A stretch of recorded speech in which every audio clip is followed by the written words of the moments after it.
Vamos bora lá. Economia, o nosso estudo, né? É um estudo dirigido de economia e mercados. Aí veja bem, ó, estudo dirigido da economia e mercados. O que é pra gente ver aí? O qual era o objetivo disso? Nós vimos três capítulos, ou três aulas, que foi conversando sobre as ciências econômicas, certo? Que aborda o quê? Era mais a gente conhecer, entender qual era a nossa disciplina. Depois a gente viu o segundo tema, definindo os agentes econômicos. Que a gente viu lá os agentes família, empresa. Qual era o outro mesmo? Alguém se lembra aí? Ó, família, empresa e o governo. Aí, o que é que a gente. E o terceiro, né? A gente viu os fatores e setores da produção. Os setores são cinco. Me diga aí quais são. O primeiro é terra, não é? O segundo, trabalho, capital, tecnologia e empresarial. Aí, se você for estudar todas as disciplinas, olha, estão sabendo. Todas as disciplinas, assim, tipo sociologia, geografia e tal, o que eles mais falam é nos três primeiros: terra, capital e trabalho. Mas eles já estão falando, mas aí já é uma evolução desses fatores, que é entre a tecnologia, o empresarial e entre outros. Mas a gente falou desses cinco. E dos setores, nós temos o primário, o secundário e o terciário. Então, para que a gente está fazendo essa revisãozinha aqui, ou esse TD era para estudar? Para a gente poder direcionar o que a gente ia estudar na apostila e rever nas pré-aulas para a prova de quinta-feira, certo? Então, o que eu estava pensando aqui, ó. A primeira pergunta que eu fiz para vocês, ó. Em uma palavra, qual é o elemento de estudo da economia? Aí antes de eu perguntar para vocês qual é, pelas respostas das atividades, das pós-aulas, o que deu para sentir é que tem muitas pessoas respondendo direito, né? Fazendo tal, estudando. Mas a maioria da sala, caiu, a tristeza foi essa, meio que está provando pelas respostas que deram lá nas pós-aulas que não estão prestando atenção nas pré-aulas, mas aí a pessoa pode dar desculpa que não se deu bem muito com o vídeo e tal, mas também não leu a apostila, porque a pré-aula, o que eu falo, tudo isso é refletindo ou tentando melhorar o entendimento da apostila. E tudo que eu tirei foi da apostila, assim, para fazer o exercício, para fazer a atividade. Então, é meio que a gente está começando a identificar que tem gente, não todo mundo, que não está, tipo, mesmo que tenha dificuldade no vídeo, mas também não está lendo a apostila, porque as respostas eram um pouco viajadas demais para estar distante da apostila, certo? Mas aí, por isso a ideia dessa revisão aqui, baseada no TD, para a gente poder não se prejudicar lá na prova mesmo. Por sinal mesmo também vocês viram que eu já coloquei a N1 lá no aluno online, já, ou seja, já corrigi as provas, as atividades e tal. E muita gente se garantiu, né? Só teve pessoas que pegou zero porque não fizeram. Eu não entendi e nem me procuraram. E aí, como eu falei desde a primeira aula, né? Eu não procuro quem não quer. Quem não quer porque não quer. Eu sou professor, não sou caçador de aluno, né? O aluno tem que procurar o professor, procurar a aula e querer a aula. Quem não procurou, pode ter sido um problema de internet, pode ser um problema de energia, pode ser. Mas, enquanto não me diz, pra mim é porque não quer. Certo? Então, as poucas notas baixas que tiveram lá, basicamente, eu acho que foi quem não fez. Mas voltando aqui para o TD. Então, a primeira pergunta, me digam aí, qual é em uma palavra, o que é que a economia estuda? Escassez, é exatamente. Bens, mas aí, quem estuda os bens é a parte do mercado. A economia estuda a escassez das matérias-primas para esses bens, certo? Deixa eu só ajeitar aqui a minha tela que eu perdi aqui o babado. Pronto, agora deu certo. Então vamos lá aqui, ó. Escassez. Por quê? Porque a economia é a ciência que estuda os recursos escassos e as alternativas de produção para atender às necessidades que são ilimitadas para os indivíduos. Ou seja, a economia estuda a escassez de matéria-prima, de mão de obra, de capital, de tecnologia, de mão de obra qualificada, de gestão, que isso aí são as ferramentas que vão garantir fazer os produtos e os bens, né, bens e serviços, para atender a sociedade com as suas necessidades que são ilimitadas. Deu para pegar a ideia? Isso. Aí, a segunda pergunta. Qual a definição de microeconomia? Aí poderia ser uma definição, poderia ser uma opinião pessoal, né? Aí, o que é que eu pedi, o que é que dá pra gente resumir? Ó, a microeconomia, é microeconomia mesmo, Marco? Peraí. Microeconomia. Ela se refere ao estudo dos comportamentos do consumo das pessoas, das famílias e das empresas, e ao estudo da produção de bens e serviços, formação de preço e de fatores de produção. O que é que isso quer dizer? Quando a gente estuda a economia pela visão da microeconomia, ele estuda as particularidades da economia, ou seja, estuda os hábitos de consumo das pessoas, ou então os hábitos de poupança ou de gasto, né, das famílias. Da família, não tipo assim, a família brasileira consome arroz. Não. Isso aí quem estuda é mais amplo. A microeconomia seria assim, a família brasileira, né? Por exemplo, a família, o membro da família, né? Porque hoje em dia não é. Porque antigamente essa história de tinha um chefe de família. Só que hoje não é chefe. O foco mesmo é quem banca. Então pode ser o marido, pode ser a esposa, pode ser o casal, pode ser um terceiro, ou seja, a pessoa que dá o respaldo financeiro para a família, ela trabalha no setor primário, no setor secundário, ou seja, quando você estuda o indivíduo, você está estudando na microeconomia. Ou então as empresas de sapato, elas na pandemia teve um aumento, ou então teve uma baixa nas vendas. Veja, está estudando a empresa, não as empresas do Brasil, mas especificamente as empresas do ramo calçadista, de calçados, ou então as empresas de vestuário, de blusas de manga comprida na região Nordeste tem pouca venda porque é um clima quente. Ou seja, a microeconomia estuda uma particularidade, certo? Deu para pegar a ideia? Conceitos menos amplos, exatamente. Já se eu perguntasse para você qual é a definição de macroeconomia, aí ele já vai estudar as atividades econômicas em grupos, dos indivíduos, das famílias, das empresas. Ou seja, estuda os mesmos indivíduos, só que agora ele estuda como um agregado econômico.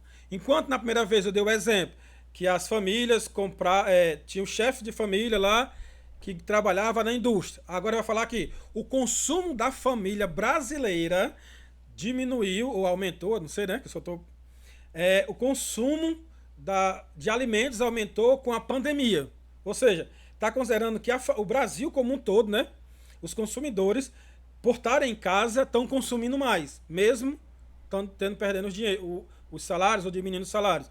Porque a pessoa fica mais tempo em casa, aí tem mais tempo para comer, deve ser isso, né? Mas assim, o estudo vai ser o quê? Da família brasileira como um todo. Pega todas as famílias, faz uma média e aí fica falando. Ou então, a inflação no Brasil foi de 10%, 3%.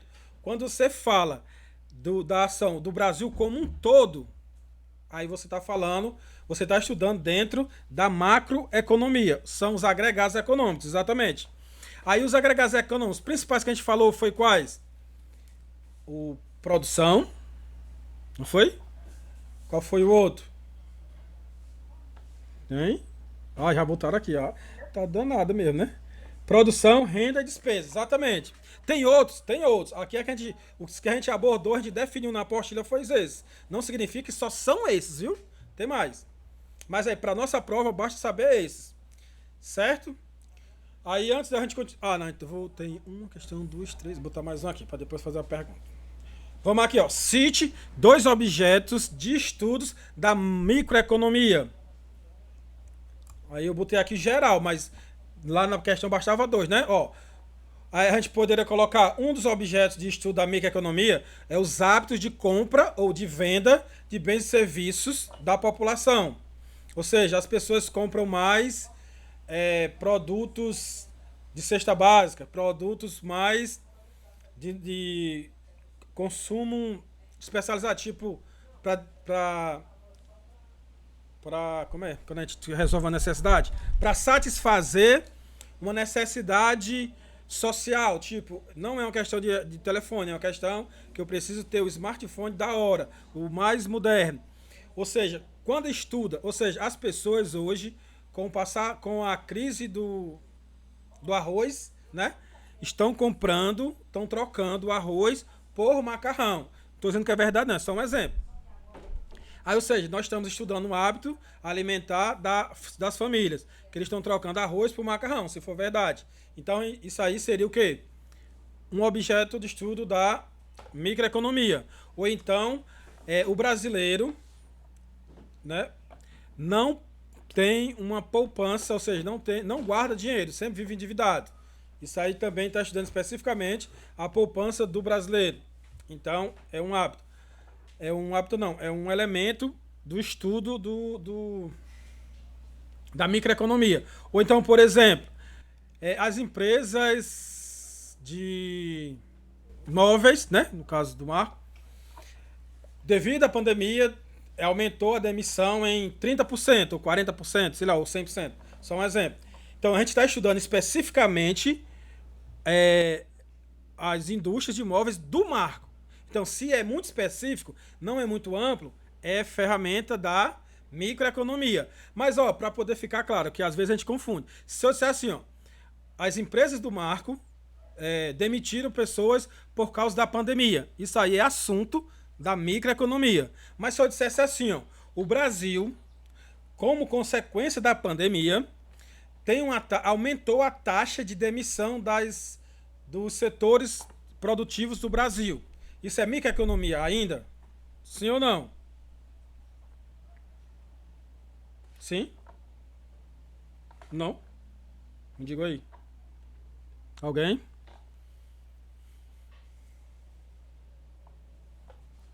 Não, exatamente. Quando a gente amplia e começa a falar do Brasil como um todo, aí a gente está falando do quê? Da macroeconomia. Só que aí, se você prestar atenção, a gente pode fazer assim, ó. Eu aqui vou fazer um trabalho com vocês. Sei lá, vamos dizer, vou passar aqui um trabalho de economia para vocês, para recuperação de nota. Aí eu digo assim, ó, levando em consideração o estado do Ceará, certo? Me fale sobre os agregados econômicos, os impactos da pandemia nos agregados econômicos em relação ao estado do Ceará. Aí você vai falar o quê? Das despesas das famílias, da renda das famílias, só que só do Ceará. Aí eu pergunto para você, isso é macro ou é microeconomia? Macro. Macro. Por que macro? Porque aí veja o segredo aí. Veja o segredo aí, certo, Paulo? Se eu estiver falando do Brasil, e aí eu falar do estado do Ceará, se eu estou estudando o Brasil, é macro. O estado do Ceará seria micro. Mas quando eu falo para você que considerando apenas o estado do Ceará, eu estou colocando como se o macro, estou delimitando que a gente vai fazer um estudo só do estado do Ceará. Então, todos os estudos agregados econômicos do Ceará vai ser estudado pela metodologia da macroeconomia. Certo? Aí dentro do Ceará, eu quero saber como é que está o impacto da pandemia no marco. Aí vai ser micro, em relação ao estado do Ceará. Beleza? Então tem que ter cuidado quando a gente leva em consideração o todo. Quando a gente fala da macroeconomia, é quando a gente estuda os agregados de uma região, que pode ser um estado ou o país. Aí eu estava dando só exemplo do país, né? Aí podia parecer que só é macro quando é do país. Só para fechar aqui, para tirar a dúvida. Se eu disser assim, ó, vou passar um trabalho para vocês, aí eu quero que vocês estudem os macros, os grupos macroeconômicos, considerando apenas o marco. Aí é micro ou é macro? A economia que está sendo estudado? É macro. Macro, por quê, Virna? Porque assim, ó, eu que estou dando o trabalho, né? Aí eu já disse, ó, considerando apenas o município do marco, ou seja, o mundo todo de estudo, né? O universo de estudo é o marco. E eu não quero saber do marco, assim, quantas pessoas trabalham na rua A, quantas pessoas trabalham não sei aonde. Eu disse assim, você vai trabalhar com os agregados econômicos, mas levando em consideração só o marco. Então, considerando a renda das famílias do marco, considerando as despesas da família do marco, ou então considerando a produção das empresas do marco, ou seja, eu estou trabalhando com os agregados econômicos, só que eu limitei o universo para o marco. Então, é macroeconomia. Aí se eu perguntasse, e a empresa, as farmácias do marco estão vendendo muita cloroquina. Veja bem, ó, dentro do marco, eu estou falando especificamente das farmácias e de um produto. É micro ou é macro? Sibeli, assim, melhor para classificar é não levar em consideração o local, mas sim considerar o que é que está sendo estudado naquele local. Né? Tipo assim como estava falando. Se eu limitar aquele local, por exemplo, considerando o marco, né? Mas eu quero saber se teve aumento ou diminuição no marco da venda do medicamento cloroquina. Isso aí é macro ou é microeconomia que está sendo estudado? Pronto, aí agora é micro, Paulo. Porque assim, ó, eu não estou falando de um agregado, eu estou falando de um medicamento específico, que é a cloroquina. Tipo assim, uma farmácia, ela vende medicamentos, né? E normalmente no município não tem só uma farmácia. Então eu não estou falando do agregado médico, assim, do agregado de saúde, né? Do município. Eu estou falando especificamente do remédio, de um remédio, por causa da pandemia. Então é específico, é menos amplo. Então é micro, certo? Melhorou agora a ideia?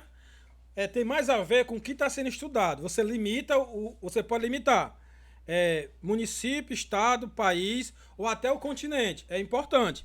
Mas para você garantir mesmo se é macro ou é micro, você vai estar estudando uma coisa que impacta o todo, ou você está estudando de uma forma menos ampla um produto específico ou um setor específico. Quando for muito específico, aí é micro. Quando é amplo, trabalhando tipo agregados, várias, tipo uma média de tudo, ou que agrega todo aquele setor do município ou do estado, aí é macro. Certo? Pronto. Quando se fala de uma coisa específica, é micro. Quando você fala de uma coisa geral que abrange toda a região, impacta toda a região estudada, é micro. Quer dizer, é macro. Isso, porque no começo eu disse, né? Considerando o município do marco, eu limitei a área, né? Estamos estudando só o marco, aí falando das empresas como um todo, porque ó, tem empresa de imóveis, não tem? Tem empresa de vender comida, né? Tipo mercantil. Tem farmácia, tem vários tipos de empresa. Mas quando eu falo as empresas do marco, eu estou falando de todas elas. Se eu estou falando de todas elas, sem classificar cada uma, sim o todo, aí é macro, como tu está dizendo. Agora, quando eu falei o medicamento específico vendido na farmácia é muito específico, aí é micro. Até porque se a gente pensasse, a farmácia vende remédio, mas se eu for no hospital, eu posso até tomar o remédio também. E é outra realidade, porque lá eu não paguei, né? Na verdade eu paguei com imposto, né? Aí, ó, eu não englobei todas as possibilidades do remédio, só o da farmácia. Então é micro, tu entendeu legal, certo? Ficou legal agora. Aí vamos para a próxima. Aí aqui tem cite 2 objetos de estudo da... mas a gente acabou fazendo as duas perguntas, né? Mas vamos lá. A macroeconomia, a gente trabalha os agregados econômicos, que representam a soma de todas as transações econômicas feitas por diversas partes do grupo estudado, seja uma cidade, um estado ou um país. Ó. Então, quando a gente fala do agregado como um todo, ó, falando da produção das empresas, ou então falando da renda das pessoas do marco. Tipo assim, a renda das pessoas do marco aumentou ou diminuiu? Como é das pessoas, a pessoa pode trabalhar no polo moveleiro, pode trabalhar na agricultura, pode trabalhar na prefeitura. Então, tem vários motivos para as pessoas ganhar ou perder dinheiro. Mas eu não quero saber os motivos particulares. Eu quero saber se o marco, como um todo, a renda das pessoas aumentou ou diminuiu. Então, isso é um agregado econômico, é macroeconomia. Que aí é a mesma coisa que a gente estava debatendo na outra, né? Só agora focou a macro, que é para tirar o restinho de dúvida que podia ter. Aí, ó, aqui era a quinta pergunta. Pronto. Vamos aqui para a sexta. Aí eu pergunto, Tá bom essa revisão? Tá legal? Realmente? Era o que vocês estavam esperando? Dá pra ir, né? Pronto. A Kézia tá por aí, tá? Que a Kiri queria, porque queria. Se ela não tiver, mano. Você quer que eu faça não, mano? Kézia? Tá por aí? Tá não? Sei não, viu? Nome de Jesus. Ainda bem que eu sou uma pessoa de bom coração. Não sou macumbeiro pra mandar uma macumba. Bora lá. Capítulo. Capítulo 6 não. Questão 6. Qual o conceito de desenvolvimento sustentável visto em uma de nossas pré-aulas? Aí isso aqui era só para mostrar para vocês que na prova vai ter questões desse jeito, que é para se você tiver assistido, pode ter acontecido assim, que tenha na apostila, e você tiver lido, você está garantido a acertar um tipo de questão como essa. Tem questão que você tem que dar o seu entendimento, mas também tem questão que é crua, perguntando o que foi visto. Aí, qual que é que tinha lá? Aqui ficou mais completa, mas tinha lá, né? O que é o desenvolvimento sustentável? É o desenvolvimento capaz de suprir as necessidades da geração atual, sem comprometer a capacidade de atender às necessidades das gerações futuras, né? Você já tinha visto esse conceito em algum canto? Porque assim, ó, sempre quando fala.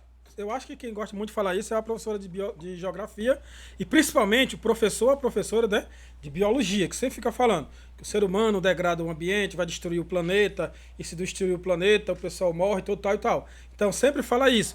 E também, pensando até no futuro, se você destruir todas as florestas agora, numa região, né, os filhos dos filhos de vocês, pode ser que não consiga nem conhecer certos animais ou certas espécies, porque entraram em extinção. Então, se você preservar demais, não dá, porque aí não tem evolução, desenvolvimento. Mas também, se não ter o cuidado com a preservação, você também pode não ter planeta para viver lá no futuro. Então foi desenvolvido e é apoiado por todos o desenvolvimento sustentável, que diz exatamente isso, que é você se desenvolver, explorar o meio ambiente de um jeito que não comprometa a capacidade de ele se regenerar e permanecer existindo para gerações futuras. É tranquilo, mas é um conceito muito importante. Aí vamos aqui agora para a 7ª. Identifique e explique as 3 necessidades que levam os indivíduos de uma sociedade a consumir os produtos e serviços disponíveis. Qual essas as 3 necessidades que a gente tem? As necessidades primárias, deixa eu até colocar aqui, as secundárias e as coletivas. Qual é a necessidade primária? Quais são? São aquelas vinculadas às necessidades básicas do indivíduo para existir, tipo alimentação, vestuário, habitação. Aí até eu me lembro que lá numa das pós-aulas perguntava isso. E muita gente colocou como se vestuário fosse uma necessidade secundária. Veja bem, vestir uma roupa de marca, que eu nem sei uma marca de roupa boa aí que vocês acham que é boa, porque eu uso da feira, né? Mas se fosse uma marca boa, alguém conhece aí alguma marca interessante? Supreme. Então, se você não está usando, ela vende calça, né? Espera. Uma calça pra sei lá, uma blusa por causa do frio. Você está usando por causa do frio e também porque é uma Supreme. Então você é diferenciado na sociedade. Então você é o quê? Quando você compra uma blusa por causa do frio, é porque você está resolvendo uma necessidade primária, básica, que é a proteção contra o calor, o frio, a chuva. Quando você usa especificamente essa marca ou outra, e aí as pessoas, ó, a bichona aí usando Supreme, aí ela é reconhecida como uma pessoa desenrolada, então ela resolveu uma segunda necessidade dela, que é de ser aceita socialmente e ser reconhecido como uma pessoa de bom gosto, que é a segunda necessidade. Ó. São aquelas vinculadas ao desejo e ao impulso. Por exemplo, tem gente, por exemplo, a gente ir pro Marco, eu estou aqui no Itarema, né? No Itarema, no Acaraú. Para ir pro Marco eu preciso de um carro. Então eu posso ir no meu carro mesmo. Mas se eu tivesse dinheiro, muito, eu queria ir de Jeep. Certo? Aquele Renegade, eu acho, Renegade, uma coisa assim, que tem 12 marchas. Só para me mostrar mesmo. Aí, ó. O carro que eu tenho resolve a minha necessidade primária, que é me locomover para trabalhar. Agora, se eu tivesse esse carro que eu falei de 12 marchas, isso aí é um desejo. Então é uma necessidade secundária. Então tenha cuidado se na questão tiver lá dizendo vestuário não é uma necessidade secundária, é primária, porque todo mundo precisa se proteger do frio e do calor e tal e tal. Mas se esse vestuário tem que ser de uma marca específica, aí eu estou resolvendo um desejo. Então veja bem, a necessidade secundária, ela é quando satisfaz um desejo ou um impulso. Eu vou andando aqui, aí por exemplo, tá bem pertinho da hora do almoço. E o almoço do brasileiro, né? É arroz, feijão, carne, frango, ovo. Mas aí eu passo por um lugar que vende pizza. Aí do nada eu vou lá, tô com muita vontade de comer pizza, como pizza. Chego na hora em casa, né? Não almoço porque tô com o bucho cheio de pizza. Aí o que é que aconteceu? A alimentação é uma necessidade primária. Mas o que eu gosto de pizza, sei lá porque eu gosto de pizza, e eu comi pizza, podendo ter comido a comida mais saudável, então eu matei o meu desejo de comer pizza. Não era nem pela fome, era pela pizza, que eu podia ter esperado um pouquinho, chegar em casa e almoçado. Então, quando eu como a pizza só porque eu gosto, pelo impulso, eu estou resolvendo a necessidade secundária. Agora, se eu tivesse tranquilo, tivesse chegado em casa, pegado arroz com o bife do Oião, tivesse comido, eu tinha resolvido a minha fome e tinha sido primária. Então, veja bem, a coisa em si, ela não é primária ou secundária. Depende da necessidade que você está resolvendo com ela. Pegaram a ideia? Porque lá na pós-aula, eu vi muita gente colocando vestuário como se fosse uma necessidade secundária. A gente conseguiu esclarecer essa dúvida agora? Esse equívoco? Sim ou não? Isso. Agora sim, eu tô com fome, né? Então eu tô com a necessidade primária de alimentação. Mas não tô com fome de morrer, né? Tipo, uma pessoa realmente passa necessidade. Aí eu pego, tipo assim... mas eu tô com fome, mas eu só quero comer se for o Big Mac. Lá na McDonald's, lá no Shopping Sobral. Ou seja, a necessidade primária, que tipo assim, dá pra eu aguentar mais um pouquinho, que eu não tô morrendo de fome mesmo. Aí se eu tô deixando de comer agora pra comer especificamente o Big Mac, aí eu tô dentro da minha necessidade primária, eu estou querendo comer um hambúrguer. Então, é uma secundária. Aí assim, mas ela deixou de ser primária, aí a gente vê assim, não, a necessidade de matar a fome é primária. Eu vou ter que comer ainda. Mas comer especificamente o sanduíche lá daquela marca é o secundária. Tipo assim, uma não evolui para outra e acaba com a outra. Meio que eu acabo porque eu tô com as duas necessidades. A fome e a vontade de comer hambúrguer. Ou seja, uma não, só porque eu tenho uma, não deixa de ter a outra, né? Eu acabo tendo as duas. Aí quando a fome aumenta mesmo, né? E aí eu não arrumei carona para ir para Sobral, aí eu como feijãozinho com rapadura e mato a fome primária. E a secundária fica para depois. Porque a vantagem é o quê? Normalmente, se você não resolver a sua necessidade primária, você morre ou adoece, né? E a secundária, a gente pode só passar a vontade e depois resolve. A gente pode levar em consideração também isso. Ou seja, a fome eu vou ter que matar em alguma hora, porque senão ela me mata. Então eu vou ter que resolver a necessidade primária. Já a secundária eu posso deixar para depois. E a coletiva é aquela quando é uma necessidade, muito importante ou não, mas que ela é atendida, tem que ser atendida pela sociedade. Porque eu sempre dou o exemplo da estrada, né? Ou seja, a estrada, se você pensar, eu tenho que ir para algum canto. Se eu estiver doente, eu tenho que obrigatoriamente ir para o hospital. Então é uma necessidade primária de saúde, ir para o hospital. Só que eu não quero comprar um remédio na Pague Menos, eu quero comprar noutra farmácia, não sei o nome da outra farmácia. Aí, a necessidade da saúde é primária, comprar o remédio naquela marca lá, naquela farmácia lá, é secundária, porque eu só quero naquela, mas na verdade, a necessidade de eu ir para a farmácia é o governo, né, a prefeitura, o estado, tem que ter feito a estrada. Porque senão como é que eu vou, igual destruindo a floresta, ou subindo e descendo montanha para chegar lá o morro já que eu estou doente. Então, a estrada para as pessoas andarem, todo mundo que precisa, é uma necessidade coletiva, de se locomover para onde quer. Então, resolver essa necessidade de locomoção é uma necessidade coletiva que é para o governo resolver, a sociedade. Ou então, por exemplo, eu quero a consulta em si, né? Eu posso me consultar lá, que eu sou ricão e tal, me consultar num hospital muito caro, com um doutor muito caro. Mas a saúde, veja bem, eu me tratar de uma doença qualquer, tô resfriado, quero ir para Fortaleza, para a clínica tal. Eu posso, que eu tenho dinheiro, sou rico, tal e tal. Mas isso não impede que cuidar da saúde é uma necessidade coletiva, é uma obrigação do Estado. Aí, ó, uma pessoa que não tem condições pode ir lá no hospital ou no posto se consultar, como esse ricão que eu falei, que quer se consultar lá em Fortaleza. Só que agora ele está com preguiça. E ele for se consultar lá no mesmo médico da prefeitura, ele tem direito do mesmo jeito. Só porque ele é rico, ele não perde o direito, porque o direito à saúde é coletivo. Então é de todo mundo. Seja o pobre, que precisa, além de ter o direito, precisa, né? Ou do rico, que tem o direito. Mas ele não precisa, podia ter em outro canto. Mas um médico, um enfermeiro de um posto de saúde, ele não pode chegar lá, não vou lhe atender não, porque você é rico, você pode ir para outro canto. Não. Ele é obrigado a atender a pessoa igual, porque a saúde é um bem coletivo. Então tem que ser suprido por qualquer pessoa. Como é? Para qualquer pessoa que precise.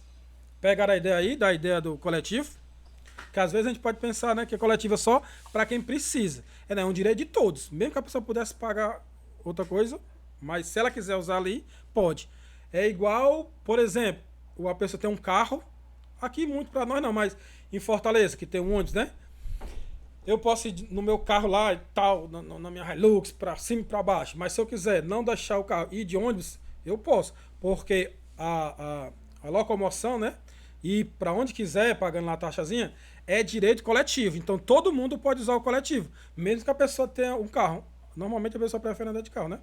Então estão pegando a ideia que o direito à necessidade coletiva, ela é coletiva, de todo mundo que precise. Não necessariamente só para quem não pode pagar. Certo? A oitava. Defina os agentes econômicos estudados em uma de nossas pré-aulas, bem como apresentado em nossas apostilhas. Aí, ó, aqui eu dei a ideia dizendo que lá na prova tem questão que, se você tiver lido a apostilha, na verdade, todas as questões, se você tiver lido a apostilha, você sabe a resposta. E se você tiver assistido as pré-aulas, você também sabe a resposta. Mas está nos dois campos. Mas quem são os agentes econômicos? São todos os indivíduos, empresas, órgãos públicos que participam de um mercado e possuem uma relação de troca de bens e serviços. Ou seja, os agentes econômicos a gente pode classificar em três grandes grupos. As famílias, que são os consumidores, as empresas, que são os produtores, e o governo, que pode tanto consumir como produzir e medir esse mercado. Claro que tem indivíduos, ou seja, pessoas da família, que é o microempreendedor individual, né? O autônomo, que também pode prestar serviço e também pode vender e fabricar produto. Aqui é mais no sentido mais amplo, certo? Então quando a gente fala aqui, ó, agentes econômicos, família, empresas e governo, que eles vão se relacionar onde? Eles são estudados pela economia e vão se relacionar lá no mercado. As famílias consumindo, as empresas fornecendo, o governo consumindo e fornecendo e mediando as relações, sempre protegendo o mais fraco, que no caso é para ser a família, né? As empresas sempre são as mais fortes. Certo? Tranquilo aí? Vamos aqui para a nona. Quais são os principais fatores de produção estudados e fala um pouco sobre eles. Quais são os fatores de produção? A gente já viu mais no começo, né? Seria então terra, trabalho, capital, tecnologia e empresarial. A terra, basicamente, você pode considerar que é todos os recursos naturais, todos os recursos necessários, a matéria-prima para desenvolver os bens. Tipo, aí você pode considerar tudo que está sobre a terra, ou seja, em cima da terra, na terra e no subsolo, debaixo da terra ou até fora da terra, no espaço. Tudo isso é considerado o quê? Matéria-prima. Então, quando se por acaso tiver um asteroide aí passando aí, o miolo dele é de ferro, e aí o ser humano consegue puxar ele e usar o ferro. Isso aí é matéria-prima considerado fator terra. Se você pegar as florestas, as árvores, a madeira, né, para fazer móveis, isso aí é matéria-prima para madeira, para móveis. Então, isso também é considerado terra. Se você pegar a água, também é. Se você pegar o oxigênio, tipo um hospital, né? o celular está doente, precisa daqueles equipamentos para respirar e tal. O oxigênio vem da onde? Só pode vir do ar, né? Ou então de outros elementos, tipo da água, que pode separar o hidrogênio e o oxigênio. Ou seja, o ar, o oxigênio, a água é considerado, para o nosso estudo aqui de economia, fator terra. Os recursos naturais. Mas se eu pegar assim, o alumínio parece uma pedra feia. Mas a gente só conhece o alumínio, aquele bonitinho, né? Da latazinha. Então, se eu considerar a matéria-prima industrial, né, que vai ser usado, por exemplo, no móveis. Se eu considerar a empresa de móveis, a matéria-prima é o recurso natural madeira. Mas se eu considerar uma loja de vender móveis que compra do lado do Marco, a matéria-prima dele já é o móvel como um todo. A cadeira, a mesa é a matéria-prima da loja. Então, né, os recursos naturais, todos são terra. Mas aqueles tecnológicos também a gente pode considerar como recurso. Aí, terra, trabalho. Agora, trabalho, a gente está falando da mão de obra em si. Que aí você vai ter o agricultor, o trabalhador rural que trabalha lá na terra. Você vai ter o minerador, aquele que extrai as coisas da terra, né? O caçador que caça. Tem o trabalhador das indústrias que produz lá as peças, matéria-prima, transforma os recursos naturais. Tem o trabalhador das lojas, dos bancos, que são os prestadores de serviço. E tem aquelas pessoas que organizam tudo isso e faz isso, transforma todo a terra, o trabalho, a tecnologia, o capital. Ah, faltou o capital, né? O capital seria o quê? O dinheiro em si, né? O recurso para poder adquirir pagar o trabalho e comprar os recursos. E comprar a tecnologia, seria o capital. E a tecnologia seria as técnicas para se fazer isso. Aí veja, tecnologia que eu estou falando aqui não é o computador, não é o celular, ou não é só o computador, não é só o celular. Se eu considerar um pintor, aquele pintor de quadro, né? A tecnologia que ele usa é o pincelzinho, né? Aquele pincelzinho pequeno e tal, que a gente usa na escola para fazer aqueles desenhos que a professora manda. Mas aí ele pega e vai pintar um mural numa parede lá, um painel muito bonito, referente ao carnaval. Aí ele, em vez de usar o pincelzinho, ele usa aquelas pistolas lá que o pessoal de móveis usa, né? Então, ele evoluiu do pincel para a pistola lá com o compressor. Então, isso também é uma evolução tecnológica. Ou então, se você está lá, você escreve com a caneta. Tudo que você faz, você escreve. Agora, vocês têm que fazer as atividades e bater uma fotinha e mandar lá para os professores de vocês no Classroom. Então, a tecnologia, o lápis é uma tecnologia. Antigamente você tinha que usar um pedaço de carvão ou de cal. Então, todas as técnicas para se fazer alguma coisa é considerada tecnologia. Quando você junta, ou juntar a terra, que é os recursos naturais, como a Sibeli diz. Isso. Pode também. Tem um resumozinho que eu vou colocar depois dessa última questão aqui. Vou colocar aquele diagramazinho que tem na apostilha sobre população. Já, certo? Sibeli. Pegaram a ideia aqui? Então, aí, para falar o último. Então, você tem a terra, você tem o trabalho, você pode trabalhar, né? Você tem um capital, você tem a tecnologia. Mas está lá disponível para quase todo mundo, tirando o capital. E aí você nunca vai para frente. Porque precisa da competência empreendedorismo, que é a questão de gerenciar, transformar, juntar a matéria-prima, quem pode trabalhar, o capital, a tecnologia e transformar isso num produto e achar um consumidor para esse produto. Isso a gente chama de quê? De empreendedorismo, ou é a função do empresário. Por isso, ó, muitas vezes a gente demoniza dizendo que o empresário é aquela pessoa que suga os trabalhadores e tal, mas se não existir essa pessoa que junte tudo isso de uma forma eficiente e dê resultado, vai tudo por água abaixo. Então, o empresário, ou seja, a competência empresarial, não o empresário é aquela pessoa que explora, mas a competência empresarial, que é empreendedora, de gerenciar tudo isso como um bem, isso também é um fator que garante o desenvolvimento. Certo? Beleza?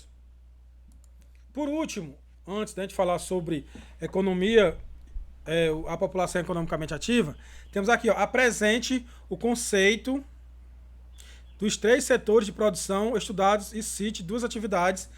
Ó, que isso aqui teve muito erro também, ó. Que muita gente só copiou que estava na apostila e aí ficou errado.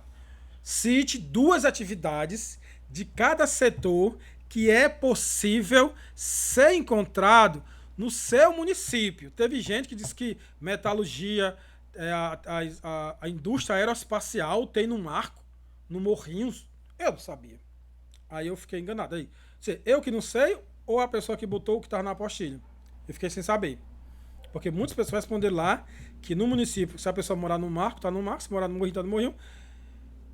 A indústria aeroespacial tá lá, uma empresa disso no município. Aí onde é? Eu creio que quem botou lá me dissesse onde é que eu quero visitar. Ou então se foi só um engano. Mas bora lá. Quais são os setores? O setor primário de produção encontramos a agricultura, a agropecuária, a produção animal e o extrativismo. Aí eu vejo, no Marco ou no Morrinho, né? Tem agricultura, tem um perímetro irrigado. Tem agropecuária, sempre a gente acha alguém criando algum animal. Tem a produção de imóveis, não, imóveis já é no setor 2. Tem o extrativismo, eu já não sei. Se no Marco tem, né? Mas veja, aqui eu coloquei o geral, mas você tinha que colocar 2 respostas do município. Então você poderia ter colocado o perímetro irrigado com a fruticultura, poderia ter colocado a criação de galinhas dos pequenos produtores rurais, certo? Então tem que ter cuidado, que é um dos exercícios que eu estou tentando fazer com vocês. A resposta pode ser grande, pode ter várias informações, mas você tem que responder a pergunta. A pergunta falava o quê? Você tem que dizer o que é setor primário, que é agricultura, agropecuária e tal, e dar 2 atividades que tem no seu município. Então tem que ter cuidado para não botar coisas que não tem no município. Entender a pergunta, saber o que a pergunta quer. Aí o setor secundário é a produção. Da produção estão contidos as indústrias de extração mineral, transformação, de construção e atividades semi-industriais. No nosso caso do Marco aqui, nós podemos colocar as indústrias de móveis, elas são setor industrial, não é? Construção, quando a gente fala em construção aqui, normalmente a construção civil, que é fazer prédio, fazer casa, fazer ponte. E temos também o comércio é terceiro setor. Tem umas empresas que, por exemplo, a Madeiraço, ela entrega a madeira pronta. Não, mas ela a gente pode escolher como comércio. Comércio é no terceiro setor. Então vamos ter aqui, ó, tem as indústrias que fazem móveis de madeira. A indústria de moveleiro. Mas tem umas empresas que fornecem as armações, porque tem umas cadeiras que elas são revestidas com os materiais lá para ficar bem bonito e tal. E aí ela trabalha só montando as armações de ferro, tipo uma siderúrgica, uma metalúrgica. Ou então faz aquelas armações para botar as placas dos comércios, né? Aquelas em metalon. Então é uma siderúrgica. Siderúrgica não, uma metalúrgica. Então é do setor semi-industrial, porque ela não está fabricando ferro. Ela monta, solda e tal, pá, tá, e vende. Então ela é do setor secundário, que seria um exemplo que tem no Marco. No Morrinho deve ter também, né? Mas eu tô falando do Marco porque eu ando no Marco. No Morrinho eu ando muito pouco. O setor terciário. O terciário era para ser o mais fácil para vocês, porque é a área do comércio. Então qualquer comércio de serviço, um dentista, você vai lá, abitura o dente, arranca o dente, é um prestando serviço. O salão de beleza é um serviço. A farmácia, comprar um remédio, vende produto. No mercantil, vende produto. E tudo isso que eu falei aqui tem no Marco, né? Banco, tem no Marco. Mas aí teve gente que botou coisas que não tinha. Mas a maioria acertou essa aqui, porque quase tudo tem no município. Então tem que ter cuidado também para quando na informação, às vezes, a pergunta exige que especifique. Que no nosso caso aqui, eu queria que fosse 2 atividades do Marco, e teve muita gente que colocou só o que tinha na apostila e ficou um pouco errado. Certo? Pronto. Só para a gente fechar aqui, ó. Nós temos então, vai cair, a Sibeli perguntou, vai cair sobre população economicamente mobilizável e não mobilizável. Aí eu não me lembro, não vou mentir que eu fiz a Profertem, mas aqui tem, aí eu vou só dar essa lembrancinha aqui, ó. Nós temos aqui, ó, a população total. certo? Aí a população total, nós podemos dividir ela em dois grandes grupos. A população não mobilizável economicamente, que é uma parcela da população, e a população economicamente mobilizável. O que é que isso quer dizer? Então, explicando cada uma delas, a população não mobilizável economicamente é a parcela da população que também pode ser dividida em dois grupos. A porção pré-produtiva e a porção pós-produtiva. Quem são as pessoas não mobilizáveis economicamente? São aquelas pessoas que não estão podendo mais ou ainda não podem trabalhar economicamente falando, ou seja, ter um emprego, gerar renda para si e para a sociedade. A porção pré-produtiva são os adolescentes, as crianças até 15 anos, ou seja, é contra a lei, né? Crianças trabalharem. O trabalho infantil, né? É tipo crime. Então, essa parcela da população, ela obrigatoriamente tem que estar onde? Tem que estar se divertindo e estudando. Tipo o caso de vocês, né? Quando você chega no 15 anos para o 16, já pode sofrer no estágio, quer dizer, se divertir no estágio. Ou seja, se alguma pessoa aí na sala ser muito sabidinho, ter pulado o ano, ser inteligente e vai chegar no terceiro ano e não completa 15 anos, se for o caso, ela vai ter que esperar fechar os 15 anos para poder fazer estágio, porque é proibido. Então, por quê? Porque antes dos 15 anos, você engloba a parcela chamada população pré-produtiva. É aquela que não pode trabalhar ainda. Então, é uma população não mobilizável economicamente. Por outro lado, nós temos uma outra parcela, outra porção que é a pós-produtiva, que são aquelas pessoas que já trabalharam o suficiente, já contribuíram o suficiente com a sociedade, fisicamente talvez nem tenham mais condição de trabalhar, ou também é direito da pessoa trabalhar até certa altura e depois poder, com o que trabalhou, né, se divertir e desfrutar da vida, que são os aposentados, as pessoas em tempo de aposentadoria. Só que muitas dessas pessoas não estão bem aposentadas para se divertir, né? É porque já estão doentes, já estão muito velhas. E aí essa parcela que não pode ou não precisa mais trabalhar, já contribuiu, né? É também parcela da população não mobilizável. São as pessoas que já terminaram o seu período produtivo, falando economicamente, certo? Claro que hoje em dia a gente pode chegar na escola mesmo, a gente vê, na nossa escola eu acho que não, mas em algumas escolas, professores que já estão muito mais de 60 anos e continuam lá na luta, né? Porque gostam do que fazem. Mas se você considerar um agricultor, será que uma pessoa com 60, 70 anos consegue passar o dia todo no cabo da enxada? Ou um servente de predeiro passar o dia fazendo massa? Então essas pessoas, mesmo que quisesse, eu acho que não conseguia. Então são essas pessoas que entram na porção não produtiva, beleza? Acima de 60 anos, mas hoje em dia já estão até querendo, né? Aumentar para 70, para 72, tem uma discussão aí. Já a pessoa tem que trabalhar até os 1000 anos. Mas por enquanto até os 60 para a mulher e 65 para o homem, eu acho. Mas esse de 0 a 15 e a 60 é o padrão. Mas a gente está tentando reformar e pode ser que mude, né? Por pior, talvez, né? Aumentando para 70 ou mais esse valor aqui, certo? E aí tem a outra parcela, que é a população economicamente. É a que está no meio das duas, de 16 aos 60. É aquelas pessoas que estão com competência. Claro que no meio delas pode ter pessoas que não tenham condições. Uma pessoa que tenha alguma debilitação, né? Algum problema de saúde, que possa ser que vá automaticamente lá, pule para a porção pós-produtiva. Mas a gente considerando a pessoa saudável, aí tem as pessoas que são mobilizáveis. Não significa dizer que elas estão trabalhando, estão mobilizadas. Veja bem a diferença. Porção economicamente mobilizável é aquela que pode vir a trabalhar. Porque a gente não é necessariamente a população economicamente mobilizada, que é aquela que está trabalhando. Então nós temos, então, dividido também a porção economicamente ativa, que é aquela que está trabalhando realmente.